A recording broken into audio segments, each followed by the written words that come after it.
आदाब, नमस्कार। आप देख रहे हैं INN चैनल। मैं हूं शेख अहमद अली। इस न्यूज बुलेटिन में आइए नजर डालते हैं दिन भर की बड़ी खबरों पर। शहर हैदराबाद में इतवार की दोपहर बाज मकामात पर बारिश हुई। जुनूब मगरबी मानसून तेलंगाना में गुज़िश्ता 24 घंटों के दौरान मामूल के मुताबिक रहा। महबूब नगर और निजामाबाद के कई मकामात पर इसी अरसे के दौरान शदीद बारिश हुई। महकमे मौसमियात ने कहा है कि आइंदा 24 घंटों के दौरान आदिलाबाद, कोमरम भीम, आसिफाबाद, मंचिरियाल, निर्मल, निजामाबाद, जगतियाल, राजन्ना, सिरसिला, करीमनगर, पेद्दापल्ली, जयशंकर, भूपालपल्ली, मुलुग, नलगुंडा, सूर्यापेट, महबूबाबाद, यादगिरी, भोनगिर और दीगर अजला में कहीं कहीं बारिश का इम्कान है।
वज़ीर इंफॉर्मेशन टेक्नोलॉजी KT रामाराव ने मरकजी हुकूमत से मुतालबा किया कि तेलंगाना में उसके बशमूल अवामी शोबों के मुख्तलिफ इदारों के लिए अलॉट अराजियात को फ़रोख्त करने के मनसूबे से दस्तबरदारी अख्तियार की जाए। उन्होंने तजवीज़ पेश की कि मरकजी हुकूमत अवामी शोबों के इदारों के अहिया और उनको मुस्तहकम करने के इम्कान तलाश करे।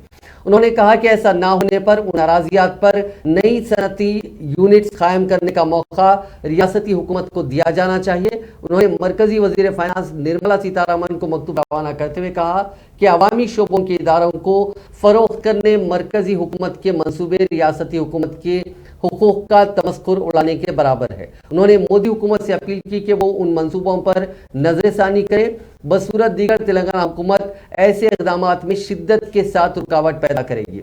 सरमाया निकासी के नाम पर अवामी शोबों के इदारों को फ़रोख्त करने की कोशिशों पर मरकजी हुकूमत को तनकीद का निशाना बनाते हुए KTR ने जानना चाहा कि किन क़वायद या हुकूक के ज़रिए मोदी हुकूमत मुख्तलिफ रियासतों में कायम अवामी शोबों के इदारों को फ़रोख्त करने पर गौर कर रही है।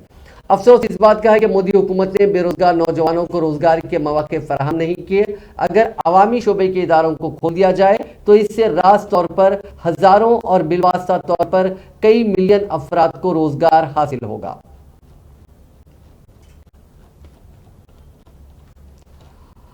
रियासती वजीर V प्रशांत रेड्डी ने निजामाबाद के SRSP प्रोजेक्ट के दरवाजों के मरम्मती कामों का आगाज अमल में लाया। तकरीबन 17 करोड़ 40 लाख रुपए की लागत से SRSP के दरवाजों के मरम्मती काम अंजाम दिए जा रहे हैं। इस मौके पर मुनक्किदा इजलास से खिताब करते हुए वजीर मौसूफ ने कहा कि चीफ मिनिस्टर चंद्रशेखर राव ने जदोजहद तेलंगाना के मौके पर इस प्रोजेक्ट का दौरा करते हुए 1996 में जंग आलू दरवाजों, डैम पर गड़ों, हिफाजती दीवार और डैम के पुश्ते की खस्ता हाली का मायना किया था।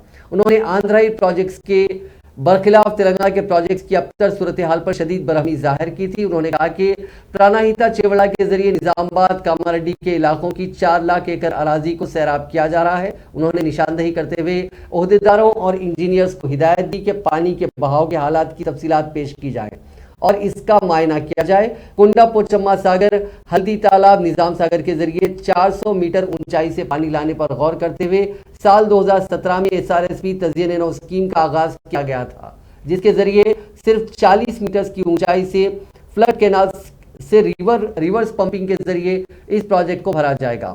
किसानों की फलाह बहबूद के लिए चीफ मिनिस्टर ने इंतहाई गौर खौज के बाद एसआरएसपी में पानी लाने का मंसूबा बनाया था। तकरीबन 42 करोड़ रुपए की लागत से डैम के तमाम तरह के मरम्मती काम शुरू किए गए हैं।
लक्ष्मी नारायण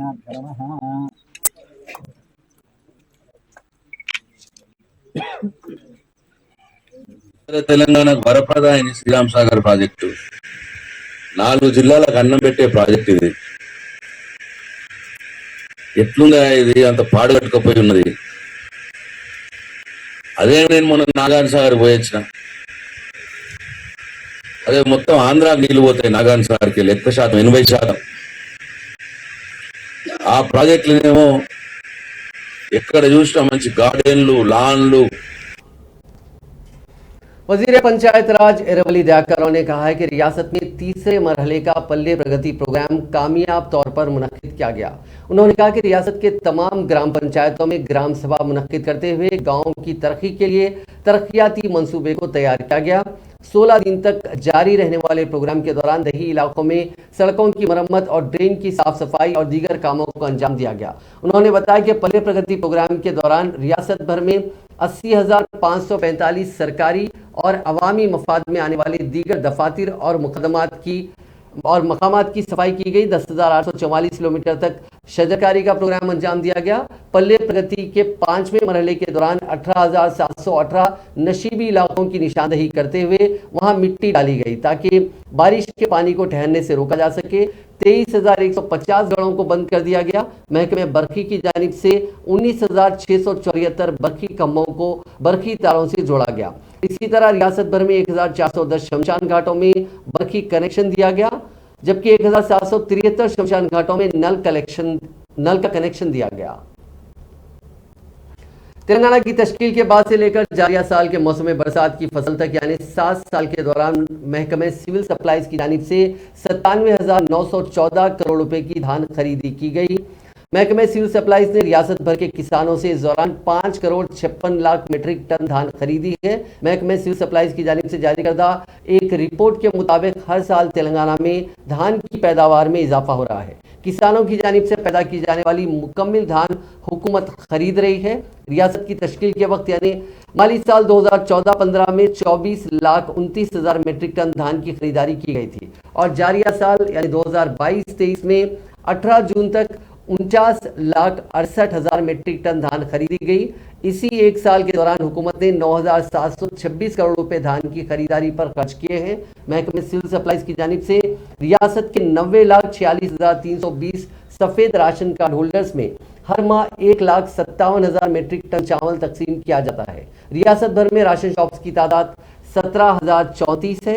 इसी तरह रियासत भर के 28,636 सरकारी स्कूलों में तालीम हासिल करने वाले 22,05,166 बच्चों में हर माह 4,108 मीट्रिक टन चावल दोपहर के खाने की स्कीम के तहत सरबराह किया जाता है। इसके अलावा 35,700 आंगनबाड़ी सेंटर्स में 10,82,000 खवातीनों बच्चों के लिए 2,365 मीट्रिक टन चावल हर माह दिया जाता है। रियासती हुकूमत ने राशन के चावल की कालाबाजारी को रोकने के लिए ई पास मिशन को साल 2018 में मुतारिफ करवाया था, जिसके तहत कार्रवाई की गई।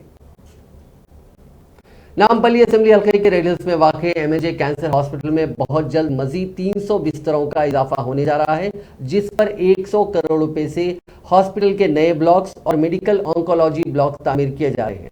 मुख्तलिफ इक़साम के कैंसर में मुब्तला मरीजों को बेहतर से बेहतर इलाज फराहम करने के लिए हुकूमत एमएजे कैंसर हॉस्पिटल में नए असरी ब्लॉक तामीर कर रही है। इन नए ब्लॉक्स की तामीर मुकम्मल होने के बाद इस हॉस्पिटल में 300 बिस्तरों का इजाफा हो जाएगा और 3 असली डिपार्टमेंट्स भी हॉस्पिटल में दस्तियाब रहेंगे। एमएजे कैंसर हॉस्पिटल के डायरेक्टर डॉक्टर जयालता के मुताबिक तेलंगाना की तश्कील से कबल इस हॉस्पिटल में 250 बिस्तरों की सहूलत थी, लेकिन रोजाना औसतन 600 इन पेशेंट्स और 1000 से ज्यादा आउट पेशेंट का इलाज होता था। तेलंगाना की तश्कील के बाद हुकूमत ने इसे 450 बिस्तरों में तब्दील कर दिया। इसके बावजूद भी रोजाना कैंसर के मुश्तबा मरीजों की तादाद में इजाफे के बायस हॉस्पिटल में मजीद नए 300 ब्लॉक्स कायम मजीद नए ब्लॉक्स कायम करते हुए 300 बिस्तरों में इजाफा करने का फैसला किया गया था। हुकूमत हॉस्पिटल को कॉर्पोरेट तर्ज पर तरक्की दे रही है।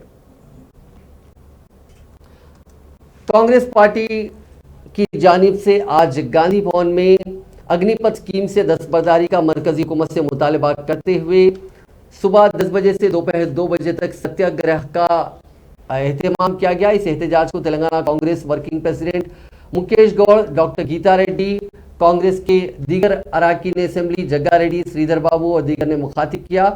इन कायदीन ने मरकजी हुकूमत और वज़ीर आज़म नरेंद्र मोदी, वज़ीर दिफा राजनाथ सिंह पर शदीद तनकीद की और मुतालबा किया कि फौरी तौर पर फौज में तकर्रात के सिलसिले में अग्निपथ की जो स्कीम मुतारिफ करवाई गई है उससे दस्तबरदारी इख्तियार की जाए।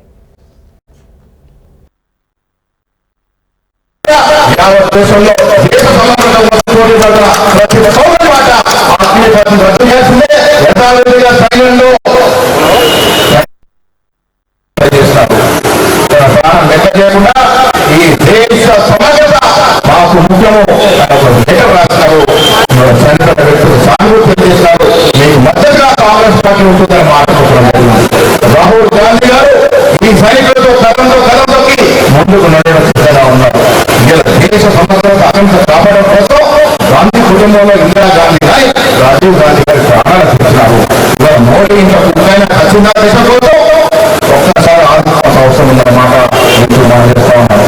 ఆత్మీయ స్వాతంత్ర్యం వెనక్కి తీసుకోవాల్సిందే. ఇది రాహుల్ గాంధీ మాట, యావత్ దేశంలో కాంగ్రెస్ కార్యకర్తల మాట, యావత్ దేశంలో దేశ సమగ్రత కోసం పోటీ పడుతున్న ప్రతి పౌరుని మాట ఆత్మీయ స్వాతంత్ర్యం రద్దు చేయాల్సిందే. యథావిధిగా సైన్యంలో ఎంప్లాయ్మెంట్ జరగాల్సిందే. సైన్యం ద్వారా కాంప్రమైజ్ అయితే కాంగ్రెస్ పార్టీ, కాంగ్రెస్ కార్యకర్తలు సహించిన మాట మోడీకి తెలియాల్సిన అవసరం ఉందన్నమాట కోసం మనం చెప్తాము. ఇలా జిల్లా రాష్ట్రంలో పెద్దలు కూడా ఎందుకంటే ఇప్పుడు ప్లాట్ఫామ్ కూడా తయారవుతుంది, పోటీలు తయారవుతున్నాయి. ఏం చేస్తున్నారు? ఈ ఆలోచన నీకు ఆలోచన ఉంటే 3 కోట్ల ఉద్యోగాలు ఎక్కడ చెప్పినప్పుడు 8 దేశాల్లో 10 కోట్ల ఉద్యోగాలు ఇవాళ సైనికులకు ఆహ్వానం. ఏ సైనికుడు కూడా 15 నుంచి 20 ఏళ్ళ వరకు డిఫెన్స్ లో పనిచేస్తారు. వాళ్ళకు 4 సంవత్సరాలట. నేను ఇవాళ స్టేట్మెంట్ చూశాను. అగ్నిపథ్లో 10% మందినే తీసుకుంటారు. మిగతా వాళ్ళంతా ఎక్కడో తీసుకొని రాగలేదు.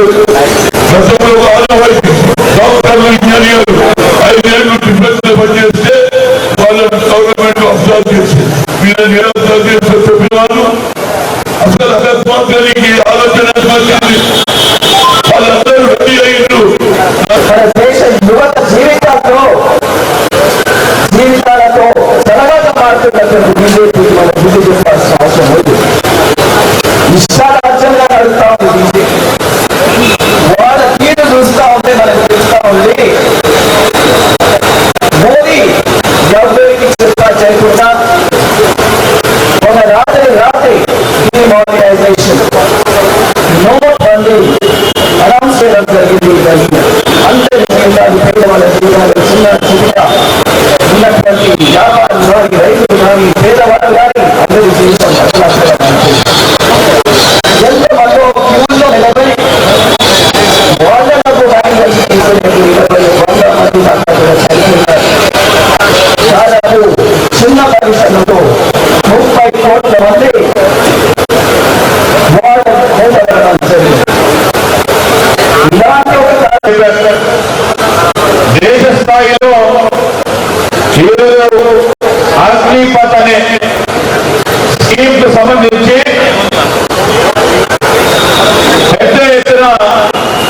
వ్యతిరేకత ఉంది.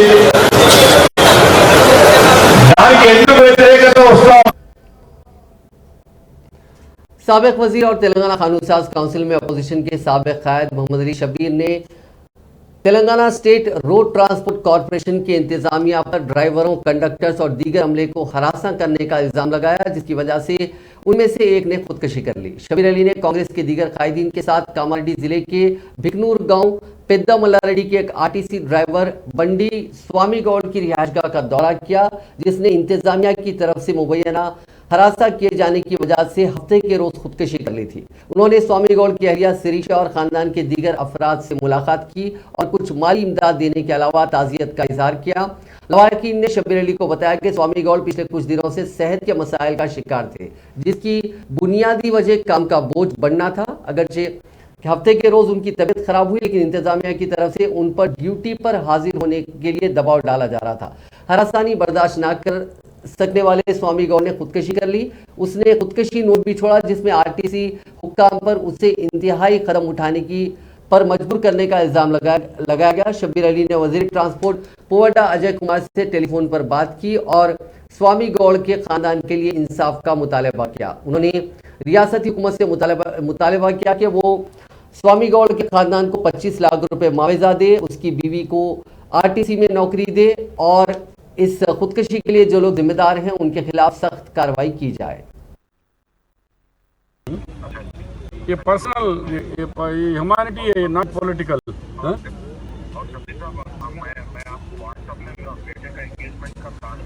हाँ, मिल सज्जनार तो नहीं है, उन्होंने तो लीव पे करते।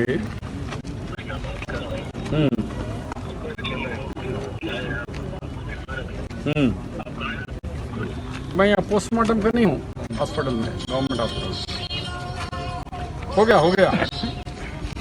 गया। अब ये लोग डिपो को ले आ, तुम बोले पुलिस वाले परमिशन नहीं दे रहे, कम से कम डीवीएम तो भी आके लोगों से बात करना ना।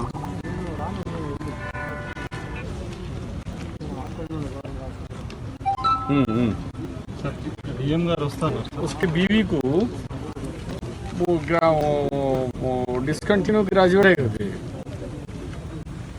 उनको ले लो। वज़ीर आज़म नरेंद्र मोदी के दौरे हैदराबाद और हैदराबाद में यकुमता 3 जुलाई तक मुनक्किद होने वाली नेशनल एग्जीक्यूटिव मीटिंग और 3 जुलाई को सिकंदराबाद परेड ग्राउंड पर मुनक्किद होने वाले जलसे आम के इंतजाम के सिलसिले में आज भारतीय जनता पार्टी का एक इजलास मुनक्किद हुआ, जिसमें मरकजी वज़ीर सयाहत किशन रेड्डी, कौमी नायब सदर बीजेपी DK अरुणा, बीजेपी अरकान असेंबली ईटला राजेंद्र, सीनियर बीजेपी कायदीन विवेक वेंकट स्वामी और सुधाकर रेड्डी ने शिरकत की। मरकजी वज़ीर सियासत किशन रेड्डी ने पार्टी कायदीन को वाजे किया कि परेड ग्राउंड जलसे आम में 10 लाख अफराद की शिरकत को यकीनी बनाने के लिए अभी से सरगर्म हो जाएं। बादना सीनियर बीजेपी कायद विवेक वेंकट स्वामी ने मीडिया से बात करते हुए बताया कि आज के इजलास में रियासत में पार्टी को मुस्तहकम करने के अलावा वज़ीर आज़म मोदी के दौरे हैदराबाद के सिलसिले में किए जाने वाले इंतजामात और तशरीह मुहिम के सिलसिले में तबादला ख्याल किया गया।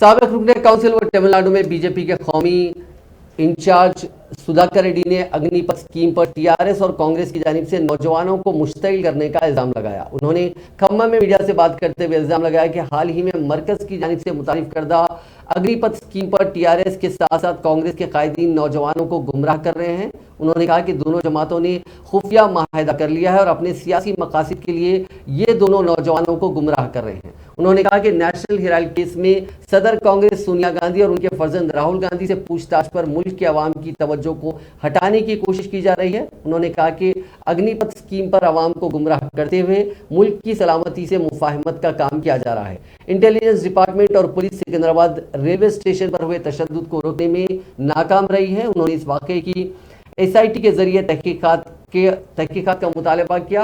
उन्होंने कहा कि जुलाई में बीजेपी के इजलास में पहले अग्निपथ स्कीम पर मासूम नौजवानों को इश्तियाल दिलाते हुए शहर में गड़बड़ करने की कांग्रेस और टीआरएस ने कोशिश की है। उन्होंने जुमे को सिकंदराबाद रेलवे स्टेशन पर हुए पुरतशद्दुद एहतजाज की मजम्मत की। बैरिस्टर असदुद्दीन अवैसी सदर कुल हिंद मजलिस इत्तेहादुल मुस्लिमीन ने पैगम्बर इस्लाम सल्लल्लाहु अलैहि वसल्लम की शान में गुस्ताखी के खिलाफ एहतजाज के दौरान पुलिस फायरिंग में जांबाज लड़कों के अरकान खानदान से आज मुलाकात की। वाज़ेह है कि हाल ही में झारखंड के 16 साल मुदस्सिर और 22 साल साहिल को रांची पुलिस ने गोली मारकर हलाक कर दिया था। सदर मजलिस ने मरहूमीन के अरकान खानदान से मुलाकात की और इजहार ताज़ियत किया। सदर मजलिस ने उनसे वाक़े की तफसीलात हासिल की। पुलिस ने इन दोनों के कत्ल के हवाले से ना तो एफआईआर दर्ज की है और ना ही कोई कार्रवाई की है। सदर हिंद मजलिस इत्तेहादुल मुस्लिमीन व रुकन पार्लियामेंट हैदराबाद बैरिस्टर असदुद्दीन अवैसी ने कहा है कि रसूलुल्लाह सल्लल्लाहु अलैहि वसल्लम हमारे लिए दिल की हैसियत रखते हैं, लेकिन दिल के पास अगर कोई आए तो हम उसे बर्दाश्त नहीं करेंगे। मुसलमान एक जिस्म की तरह हैं और इस जिस्म में खल्क का मुकाम हुजूर अकरम सल्लल्लाहु अलैहि वसल्लम का है। बीजेपी की जानिब से गुस्ताखों नुपुर शर्मा और नवीन कुमार जिंदल की तायद की जा रही है और उन्हें बचाया जा रहा है। उन्होंने कहा कि वजीर आजम नरेंद्र मोदी इस मसले पर जबान नहीं खोलते, मरकजी हुकूमत गुस्ताखों के खिलाफ कार्रवाई नहीं करती। कम से कम रियासती हुकूमत और हैदराबाद पुलिस को चाहिए कि वो नुपुर शर्मा और जिंदाल को गिरफ्तार करें। सिर्फ एफआईआर दर्ज करने से कुछ नहीं होगा। अकरम नगर के एमएलए जिसका नाम श्रीनिवास गौर को कत्ल करने के सिलसिले में बीजेपी के साबिका एमपी के घर में कूद कर दिल्ली ने वहां से एक एक्यूज को ला सकती है, तो आप नहीं ला सकते। ये लाना चाहिए, आपको लाना चाहिए, इंसाफ का तकाजा है ये। और फिर लोग बोलते कि असदुद्दीन अवैसी ये बात कर रहे, मैं जो बात कर रहा हूं दलाइल देकर कह रहा हूं, फिर आपके सामने वही बात रख रहा हूं। मीडिया के लोग बोलते कि हर चीज बोलते हमारे बारे में, मगर सच्चाई ये है कि आज से 3 दिन पहले उत्तर प्रदेश में अकरम अली नाम के एक बच्चे ने टेटारिया गांव में योगी आदित्यनाथ की पेंटिंग तोड़ मोड़ के उतार दी। पुलिस पहुंच गई, जेल में भिजा दी उसको। अकरम अली नाम था। आप इनको नहीं अरेस्ट करेंगे। योगी की फोटो तोड़ मोड़ कर उतार दिया मुख्यमंत्री उत्तर प्रदेश की, अकरम अली को पकड़ लिया। फिर इसके बाद आपने एक ब्रिजेश यादव है बलिया के, 2017 में 500 की नोट मोदी जी ने गायब कर दी थी, तो उन्होंने एक वीडियो बनाया कि 50 दिन हो गए मोदी जी, क्या हुआ। तो बीजेपी को जब इख्तियार मिला उत्तर प्रदेश में, ब्रिजेश यादव को पकड़ लिए। एक कुंडा तहसील में एक साहब को पकड़ लिए, उन्होंने मोदी की फोटो को कर दी उल्टा सीधा, 14 दिन जेल में। बलिया में किसी ने मोदी के खिलाफ अनाप शनाप बक दिया, जेल। 17 अगस्त को मनमोहन मिश्रा चेन्नई में वो कोविड में मोदी की नाकामी का कुछ वीडियो बनाए, जेल। ममता बनर्जी के खिलाफ एक गोवा में बैठा हुआ शख्स वीडियो बनाता है, उसको गोवा जाकर अरेस्ट कर लेते हैं। इरफान हुसैन फतेहगढ़ का 10 मई 2022 को प्रधानमंत्री के खिलाफ अनाप शनाप बक दिया, आप जेल भिजा दिए। अब बताओ ना, फिर इंसाफ कौन करेगा। फिर ठीक है, आप गाली दो मुझे, मैं तो आपको ये दलील दे रहा हूं, आप पकड़ो। क्यों नहीं पकड़ते आप? भाई मोदी के बारे में अनाप शनाप, योगी के बारे में अनाप शनाप, ममता बनर्जी के बारे में अनाप शनाप, तो फौरन जेल। और जब 20 करोड़ मुसलमानों का दिल है मोहम्मद सल्लल्लाहु अलैहि वसल्लम, हम जिंदा हैं तो उनके नाम पे जिंदा, अगर हम खाते हैं तो उनके नाम का सदका खाते हैं। हमको कुछ भी मिला तो उनकी वजह से मिला, अल्लाह भी दिया तो उनकी वजह से, आप नहीं पकड़ेंगे। नगर के एमएलए जिसका नाम श्रीनिवास गौर को कत्ल करने के सिलसिले में बीजेपी के साबिका एमपी के घर में कूद कर दिल्ली में वहां से एक एक्यूज को ला सकती है, तो आपने अग्निपथ स्कीम के खिलाफ एहतजाज के दौरान सिकंदराबाद रेलवे स्टेशन पर हुए तशद्दुद का असर तीसरे दिन इतवार को भी ट्रेन खिदमात पर जारी रहा। साउथ सेंट्रल रेलवे ने 6 ट्रेनों की मनसूखी और 2 ट्रेनों के औकात में तब्दीली का ऐलान किया। मनसूख ट्रेनों में KSR Bengaluru Danapur case Bengaluru, SVMT Bengaluru व पटना दानापुर सिकंदराबाद चेन्नई सेंट्रल और रक्सौल हैदराबाद ट्रेन शामिल है। साउथ सेंट्रल रेलवे ने कहा कि चेन्नई सेंट्रल हजरत निजामुद्दीन और एर्नाकुलम पटना की ट्रेनों की औकात पर नजरसानी की गई है। तेलंगाना हाईकोर्ट के चीफ जस्टिस की हैसियत से जस्टिस उज्जवल भोयान का तकर्रुर अमल में आया है। इस सिलसिले में सदर जमहूरिया हिंद ने जस्टिस उज्जवल भोयान के तकर्रुर से मुताल्लिक अहकाम जारी कर दिए हैं। गुज़िश्ता माह सुप्रीम कोर्ट के कॉलेजियम ने जस्टिस उज्जवल भोयान को तेलंगाना हाईकोर्ट का चीफ जस्टिस मुकर्रर करने की मरकजी हुकूमत को सिफारिश की थी। इस सिफारिश की बुनियाद पर मरकज ने सदर जमहूरिया को उनके नाम की मंजूरी के लिए रवाना किया था और आज सदर जमहूरिया ने उनके नाम को मंजूरी दे दी है। इसी तरह हाईकोर्ट के मौजूदा चीफ जस्टिस सतीश चंद्र शर्मा को दिल्ली हाईकोर्ट का चीफ जस्टिस मुकर्रर करते हुए उनका तबादला कर दिया गया और तेलंगाना हाईकोर्ट के नए चीफ जस्टिस मुकर्रर होने वाले उज्जवल भोयान फिलवक्त उसी हाईकोर्ट में सीनियर जज की हैसियत से खिदमत अंजाम दे रहे हैं। बताया गया कि जस्टिस उज्जवल भोयान 2 अगस्त 1964 में आसाम के गुवाहाटी में पैदा हुए थे और वो गुवाहाटी के डॉन बॉस्को स्कूल में हाई स्कूल की तालीम हासिल कर चुके हैं। बादअज़ां मकामी सरकारी लॉ कॉलेज में LLB और LLM की तालीम मुकम्मल की और गुवाहाटी हाईकोर्ट में बतौर एडवोकेट प्रैक्टिस भी की। सदर नशीन व managing director Bharat Biotech Krishna Ella ने कहा है कि दुनिया की सबसे पहली नेसल कोविड वैक्सीन के इंसानों पर तजुर्बे का काम मुकम्मल हो गया है। उन्होंने कहा कि डाटा एनालिसिस का काम जारी है। रेगुलेटरी अथॉरिटी को ये डेटा भेजा जाएगा। अगर सब कुछ ठीक रहा तो इस वैक्सीन को मुतारिफ करने की इजाज़त मिल जाएगी और ये दुनिया की पहली तिब्बी तौर पर साबित नेसल कोविड वैक्सीन होगी।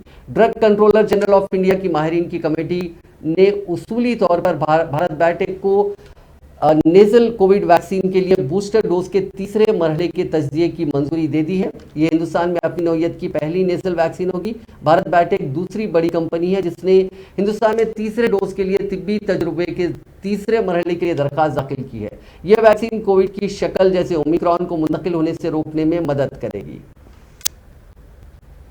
फादर्स डे के मौके पर टीआरएस की रुकने काउंसिल कविता ने अपने वालिद और चीफ मिनिस्टर चंद्रशेखर राव को मुबारकबाद पेश करते हुए कहा कि उनकी जिंदगी में उनके लिए उनके वालिद एक अजीम जज्बा है। कविता ने फादर्स डे के मौके पर ट्वीट करते हुए ये बात कही।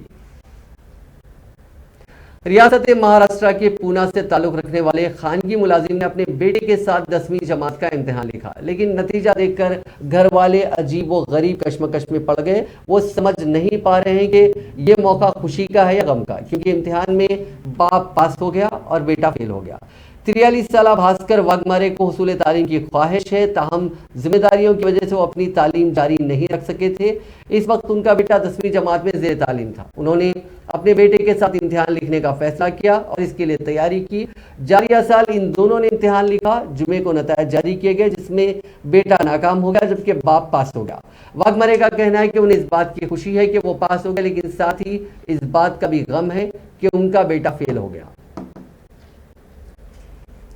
जिले नलगुंडा में कंपनी का रिएक्टर फट पड़ा। यह वाकया जिले के वेली मनेडो इलाके में पेश आया। रिएक्टर के फट पड़ने के साथ ही करीबी इलाकों में जहरीला मवाद फैल गया। इसकी बदबू पर मकामी अफराद घरों से निकल आए जो अपनी जान बचाने के लिए दौड़ पड़े। इस वाकये के साथ ही वेली मेंडू, पटनमपल्ली, पेरेपल्ली और बोंगोनी इलाके के आवाम खौफजदा हो गए। इस वाकये में किसी की हलाकत की कोई इतला नहीं मिली, जिसके साथ ही मकामी अफराद ने राहत की सांस ली।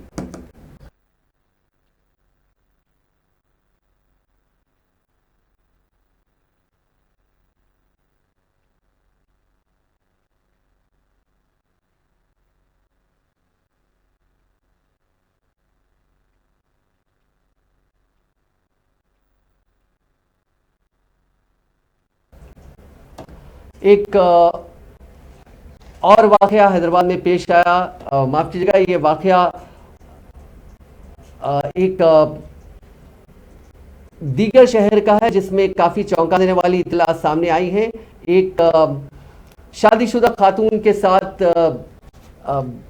देहरादून के एक 5 स्टार होटल में हाउसिंग कैपिंग स्टाफ के तौर पर काम करने वाली एक 24 साला खातून के साथ 15 साला लड़के ने मुबैना तौर पर असमत रेजी की है। ये वाकया 17 जून को पेश आया था और पुलिस ने इस मामले में नाबालिग को गिरफ्तार कर लिया है। इस खातून का ताल्लुक मगरबी बंगाल से है और वो शादीशुदा है और उसकी एक बेटी है। नाबालिग लड़के का ताल्लुक छत्तीसगढ़ से बताया गया है। राजपुर पुलिस स्टेशन में शिकायत के बाद पुलिस ने उसे गिरफ्तार कर लिया है।